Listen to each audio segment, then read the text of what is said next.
Now, did you have something like before that you went into wrestling? Like, did you finish school? Did you have any degrees, and you were falling back on something now to transition you back into society, or are you just like, I don't know what I want to be when I grow up, and I got to start over? Is that, where were you kind of there? 30 years of age, and I got into one semester of college, and then I took off from Vancouver. So you were a blank slate, then, basically. You had to find your spot in the world again. Yeah.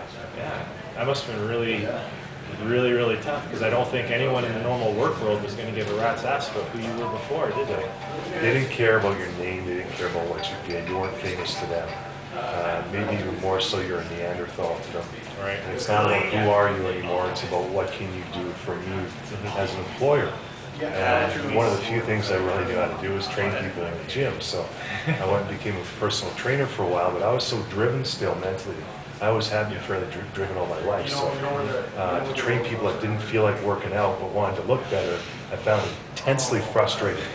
So then I worked myself into management after that, and then into real estate. And then during that time, for about 5 years, I've been working on writing a book, and I don't think I was ever in the right headspace for the whole 5 years. It started off as being maybe too much about wrestling, maybe a little too aggressive.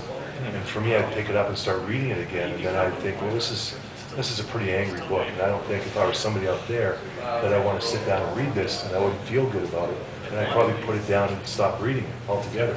So I just gave it up again for a while, and then I came up with Wrestling with Consciousness after studying Buddhism, Taoism, and yoga for about 10 years, and learning from teachers, great teachers, Punsag and Yogacharya Daishankarananda, were teaching me some Buddhism and yoga. The Taoism was from a friend of mine, Johnny Wong, who was teaching some Kung Fu as well.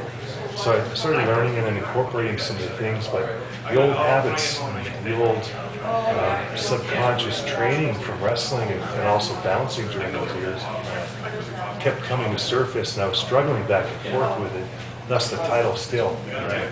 We all go through our struggles. So it was a long process for you then. Yeah. It wasn't just a matter. So you must have had a few really lean years coming out of the wrestling before you finally got, into something.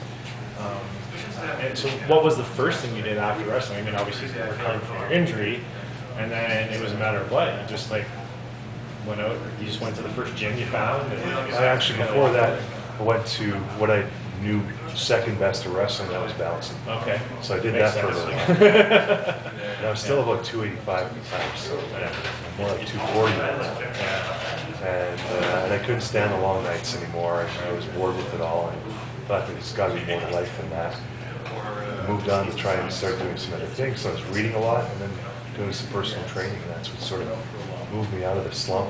So the book itself, is it more of a chronology of the steps or the process you went through, or is it kind of also blended with some instructional, like you said, you studied, Buddhism and Taoism and stuff like that, so kind of like pulling out the best parts and putting them all together to kind of almost, I don't want to use the phrase self-help book, but in a way it kind of seems like that's a little bit, it's learn from me, here's what I went through kind of deal.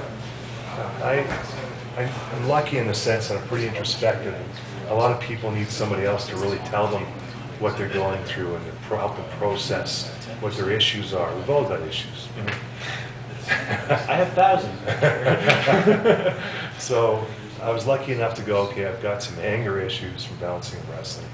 I've got fairly non-compassionate, because I've been too into myself, self-involved for 10 years, a decade, and some of the most formative years of your life in your 20s. Right. And then I just started figuring out what things I really needed to work on, and what was stopping me from going ahead in life and really cooperating and developing relationships with people and moving forward in a career and things like that.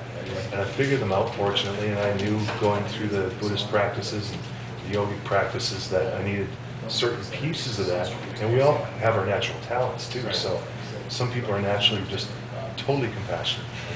That wasn't me at the time.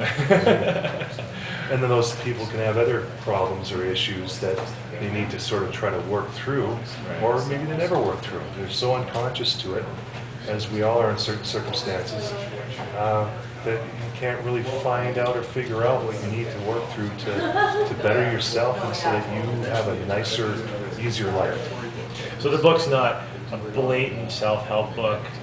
It is more, learn from my example kind of deal, and here's how I found it. Here it can help you hopefully find your inner peace as well, or find your balance. Yeah. I've had a lot of people. I was raised Roman Catholic, and I have a lot of people that are Christian friends too.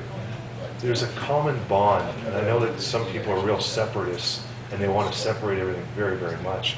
But there's a common bond of lessons that you can learn from either the Bible or the Book of the Buddha or from some of the yogis, and they're the same stories, the same lessons, and the same instruction on how to be a more evolved and so-called enlightened person. Right. Yeah, and they all tell basically the same thing, really. Yeah. But people don't want to see that because they're segregated into their one little mindset, and they refuse everything else. When some of these things on the outer edge of the Clydesdale horse blockers can really help them out. So, how long ago did you finish the book? Just a few months ago. A few months ago, and now you've kind of moved into doing some public speaking appearances. Yeah, and that was obviously an extension from the book. And how's that been working out for you? I know you've done some youth shelter, The Calgary Drop-In Center. Calgary Drop-In Center. Yeah, and what kind of experience was that like? I know it's kind of one thing because you've also done for like a conference. Like a professionals conference, but I know personally I've done conferences, but I've also done like inner city schools, and I know one I find more substantially rewarding than the other. Yeah. Kind of see that. So was the drop-in center? What was like that? What was that experience like for you? It was rewarding for sure. It was, but mostly staff there actually, and a few people from the center. And I think a lot of people going into a place like that are right at the bottom of where they feel they should be in their lives, and someone may not even see a light at the end of the tunnel. And I was hoping more of the people, the clients, would actually show up too.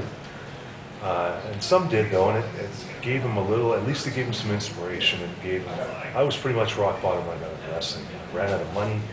I didn't know what to do with myself anymore. I was getting depressed. Yeah. And I'm sure I felt pretty close to what they were feeling Yeah. at the time. So not that I completely have been through something like that, but not too far off either. So we got relating a bit. It was a smaller group, and that was nice. Yeah. And we had some personal talks during the talk, and at the very end, a lot of questions. And I felt like we really connected. It was That's pretty awesome. cool. And obviously that's something you want to continue to do. Absolutely. Yeah, and that's kind of a service you put out there through your website. Yeah, And that's RazorRickTitan.com. RazorRickTitan.com for sure. So yeah, and you'll go and do these, go and talk to the kids and stuff like that, and that's fantastic. That's very cool. So what's the next step then? Where does Rick always just focus on the public appearances, doing little talks and stuff like that? Another book in the works maybe, or? I started writing another book, and then when I got partway into the first chapter, I realized that I was starting to get my book into Indigo bookstores in Calgary, and a New Age bookstore out there, Our Angel Center, and they wanted me to do book signings, and I didn't really know going into this how much of a big part that would be. And so with that, I thought, well, I can put what I'm writing right now, maybe write a few things here and there, but really to focus on the current book, Wrestling with Consciousness, try to get it out there. I'm going to be speaking in high school soon as well, into the fall here, and did a talk at the International Publishing Association of Calgary, comparing the contrast and the comparisons of the struggle and challenge of professional wrestling compared to the challenges of producing and self-publishing your own book. It is very challenging. Well, that's great. Well, again, thank you very much for Thank you, Jay. coming out, and best of luck with the book. And hopefully, when you're all big and famous, you won't forget us and this little meager book signing. But we certainly do appreciate you coming out. Thank you. All right, Pleasure. You're like a natural born speaker.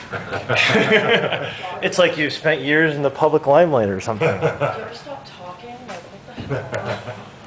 God, it's like one of those